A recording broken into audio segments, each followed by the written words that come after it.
Our next presentation is a very interesting one, kind of ties into with some of the things we've talked about over the years, like with Buzz and some of the others we've talked about NASCAR. Mackenzie Kirkey is going to talk to us about organized labor in NASCAR, the Teamsters, and the Federation of Professional Athletes. So, looking forward to this one. Okay. Awesome. Okay, good to know.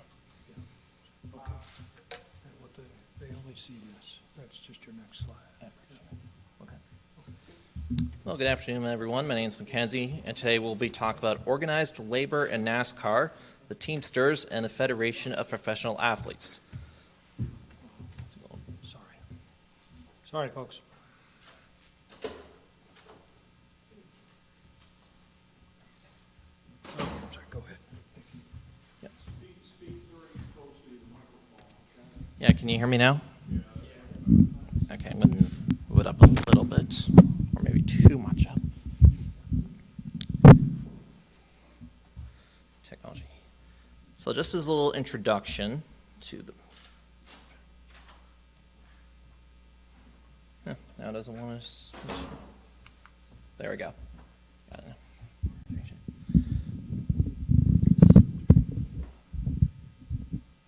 So the introduction, so the Teamsters in 1961, they were looking to expand their foothold in the American South, and NASCAR driver and promoter Curtis Turner offered them to do so. He offered the Teamsters that he would organize himself and his fellow NASCAR drivers under the Federation of Professional Athletes, or FPA, in exchange for a loan for paying out the outstanding debts to Charlotte Motor Speedway, a track that Turner had founded and been recently voted off as track president. The Teamsters saw this as a strategic opportunity, and it agreed to Turner's terms, but with the understanding that the union would have to be formally and publicly recognized by NASCAR as the driver's official representation.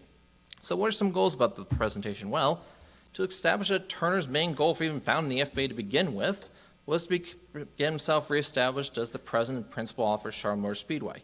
To also present the reasons why the drivers who initially championed the FPA quickly abandoned it when confronted by NASCAR's founder, owner, and CEO Bill France Sr. and how he was able to successfully quash the union. Now one of the things that NASCAR, the founding of which has been really established, but as far as how the organization was run, this is the chief grief among the drivers. So how was it done so? Well, France privately owned the company. That was a management controlled system. Basically, France had say in everything that NASCAR had to do, whether it was regarding purses, driver points, schedule, etc. But one thing that he did was disqualify any driver that did not specify his rules book, and only his rule book, which he had sole control over.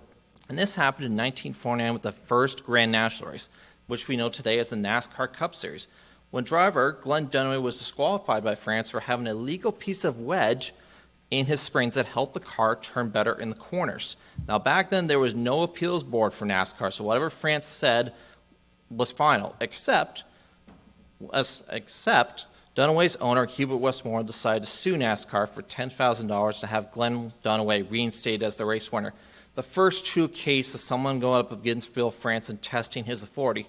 Well, early 1950, Judge Johnson J. Hayes sided with NASCAR, saying that France had the right to disqualify racers that did not fit the race car drivers that did not fit the specifications according to the technical specifications of the rules book. A major victory for France in the sense that not only was his rule book legal precedent, but also his decision making as well. And as Buzz McKim had already went a little bit this morning, Bill France Sr., if he caught you racing in any other series besides his own, he would strip you of your driver points during the season. It happened to Curtis Turner, the aforementioned Lee Petty, and in 1950 happened to Red Byron twice, who the year had been the previous champion. But there's also one key legal case in 1951 that would be key not only for the start of the FPA, but ultimately its end. And this was the legal case of the Outdoor Sports Corporation. So in a 6-1 rule, the New Jersey Supreme Court had said that the drivers participating in the series were not employees of the series, but rather contestants or independent contractors. In short, the court establishes there's no employer-employee relationship in any racing series. So this is going to come, come 1961, this is going to be very important when it comes to the founding of the FPA and the latter stages of it. So skipping a little bit ahead to 1959, Curtis Turner decides he wants to build Charlotte Motor Speedway, a dream of his to own and operate his own speedway. He even got Bill France Sr. to sanction a bunch of NASCAR races starting in 1960, the most prominent being the World 600 on Memorial Day weekend, which today is known as the Coca-Cola 600. Well, unfortunately for Turner, construction problems hampered the track from the very beginning. First and foremost, the land that was being constructed on was under solid granite. Construction costs went through the roof overnight.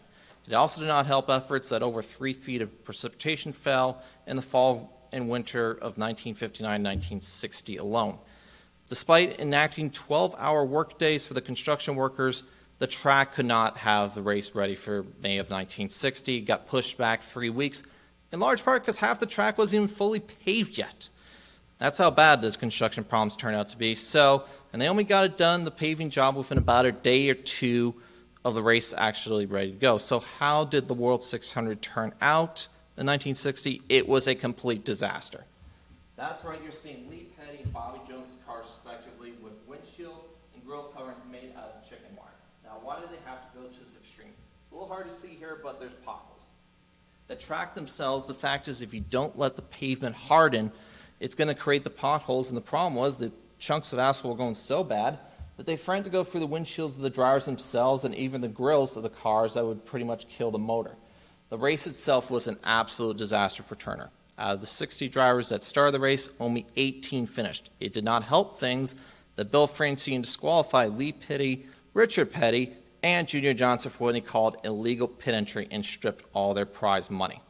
In short, things could not have turned out worse for Curtis Turner. And the track floundered with attendance and upkeep costs like the unforeseen repaving of the track and even payroll costs. So by the time we get to June of 1961, the Charlotte Motor Speedway was at a crossroads.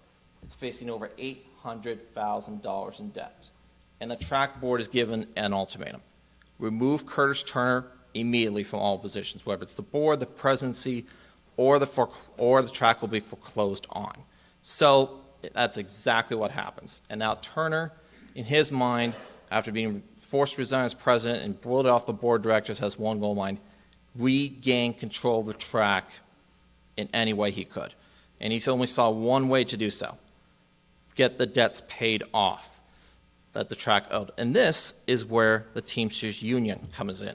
So ironically, before Turner was even ousted, his chief financial officer, William Rabin, had offered him a meeting with the vice president of the Teamsters Union, Harold Gibbons, to talk about the problems of the track, to see if he'd be interested in getting a loan in exchange for unionizing himself and his fellow drivers. Well, Turner was just too proud of a guy to do so. So he rejected it, thinking that he alone could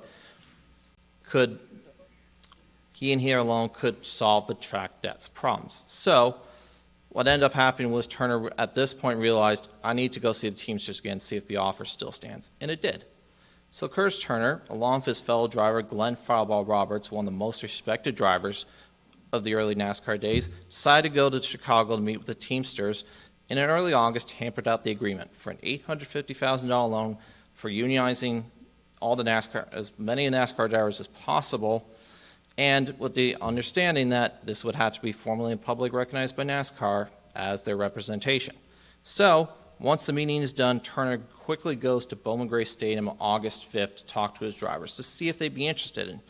And surprisingly, there were quite a few. Now, why did the drivers was so interested in the FPA? Well, they saw a few reasons. One, they saw the pay scale wasn't right. They thought that the pay themselves that they were getting, the rice purses, were more like the late 40s, early 50s standards. I think by the time you get to 1961, NASCAR has a longer schedule, more diverse races, higher paying races, and they would get fans not only for the races themselves, but for practicing and qualifying as well. So the tracks would make more money, and the drivers didn't see that trickling down to themselves.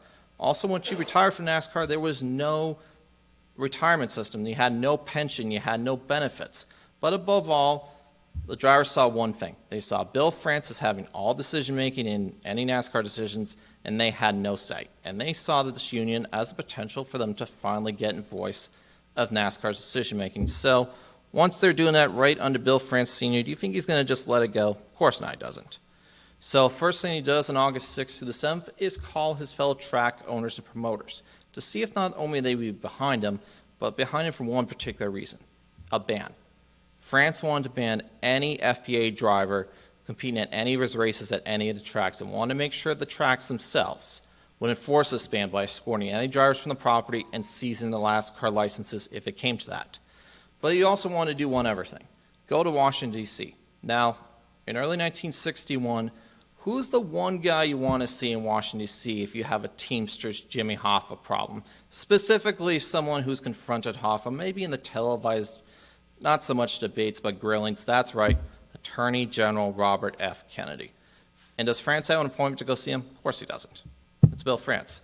So it goes right to his office, and, well, France can't see him at the moment. So he sends him to one of his special assistants, John Cassidy, one of the special assistants to the Attorney General. But before he does, France calls Cassidy and lets him know what's going on. Tells him who France is, what his organization is, and tells him Jimmy Hoffa and the Teamsters are trying to take it over. We cannot let that happen. I'm sending him to your office. Do what you need to do to help him. But also, before France left Washington, he wanted to check one important thing. The 1951 Supreme Court case by the state of New Jersey was still legal precedent, that the drivers themselves were not employees of racing series, but rather contestants or independent contractors. And he got that reassurance. With all that said, on August 9th, Bill France leaves Washington, D.C., and goes right to Bowman Gray Stadium the next race on the schedule. Well, on the way down, it did not help things that the Teamsters had publicly proclaimed in the Charlotte Observer that they had taken over NASCAR by signing up the majority of drivers. That did not help Bill France feel any better.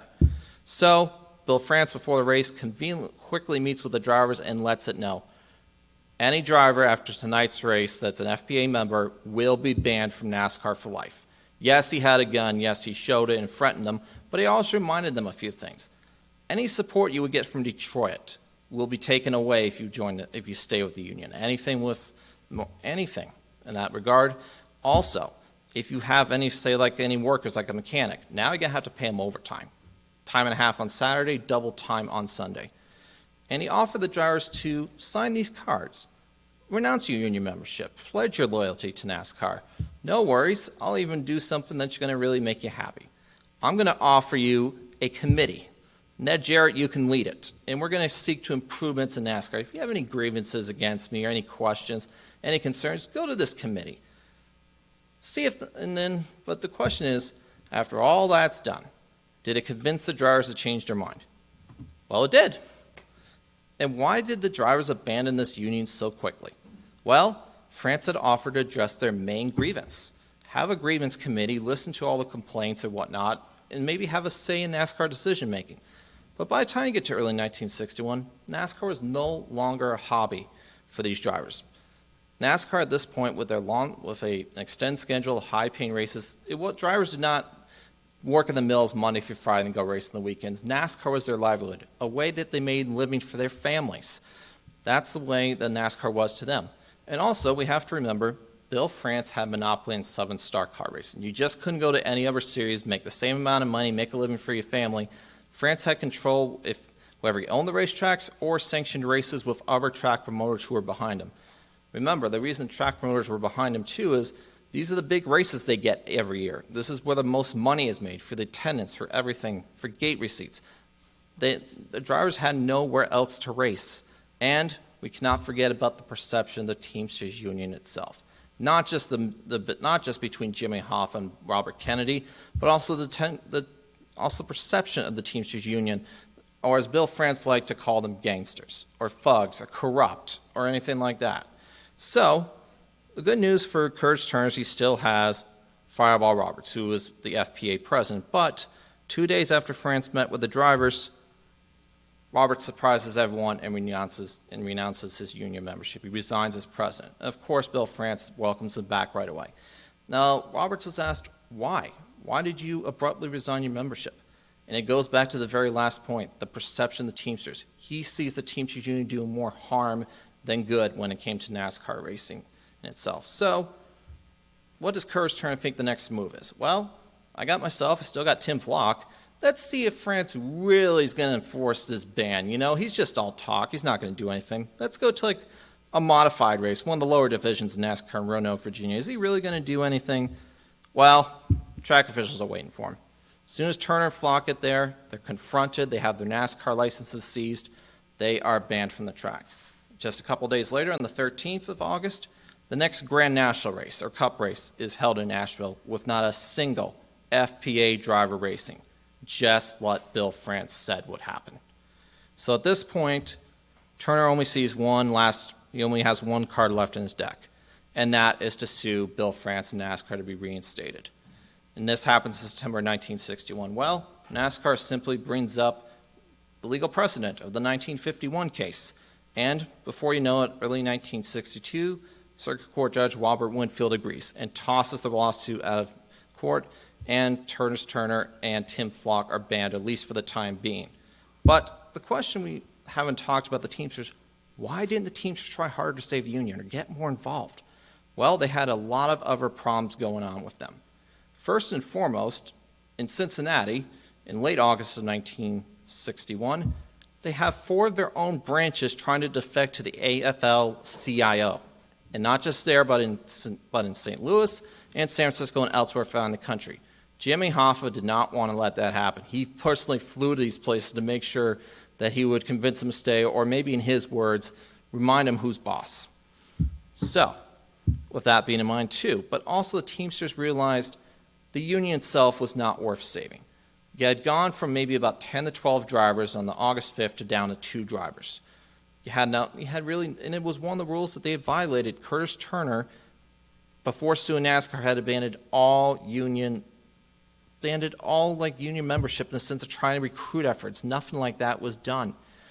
That was one of the other things. And then at the end, the Teamsters realized they had violated one of the very simple rules of the Hart-Taftly Act, Section 302. You cannot offer a person or a group of people, in this case Turner and Roberts, a loan in exchange for forming a union that you would be affiliated with. It's against the law. So they realized after they had sued NASCAR that this was not going to work. And that's why the Teamsters themselves did not get more involved, between having problems with their own union members and the fact they realized this lawsuit was not going to work. So, in conclusion, of course, with the FPA failing, Curtis Turner never regained control of Charlotte Motor Speedway. An ironic twist of fate, Bill France maintained full control and power of NASCAR because the committee he had set up. He didn't really set it up to, actually do anything. He made sure that he picked Ned Jarrett, someone who was, as they nicknamed, Gentleman Ned. Someone who would, is respected, but wouldn't be like Curtis Turner. He wouldn't form his own drivers' union or race a fuss. He would just be told what to do, and simple as that. So as Ned Jarrett said, the committee met for a couple of years and then quietly dissolved. France had quashed the union and had gained full control and say of NASCAR decision-making. And the Teamsters themselves, unfortunately for their decision not to fully support the union, focus on more important things, which might have been the good point at the time, led to its demise. In fact, the Teamsters are so embarrassed by this that when I did my research at the Teamsters archives in Washington, D.C., I could not find anything on this. And I asked the person who was the archivist, why is this the case? Why is there no documentation? He said, well, since this was such a failure and a bit of a small black eye on the Teamsters, any documentation they had at the time was destroyed. They wanted this erased from memory. That's how bad it was for them. Thank you, everyone.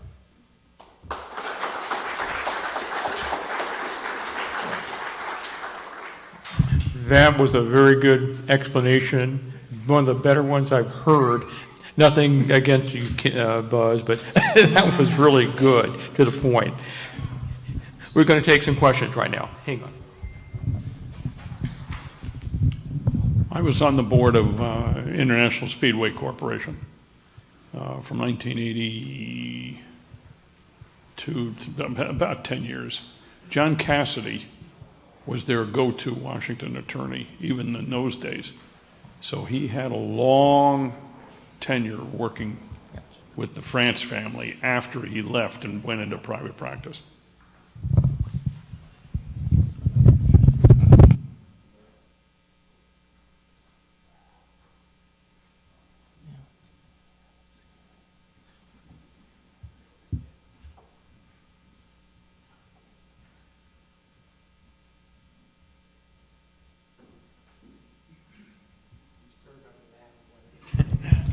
Just as a follow-up, did you ever look at 1977, Jeff Bodine and Jack Housby and their efforts to get Teamsters as a sponsor?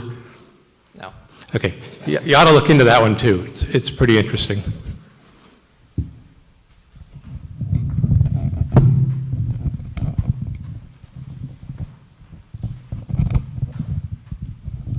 Any news about what ever happened to Jimmy Hoffa? I was hoping you'd ask.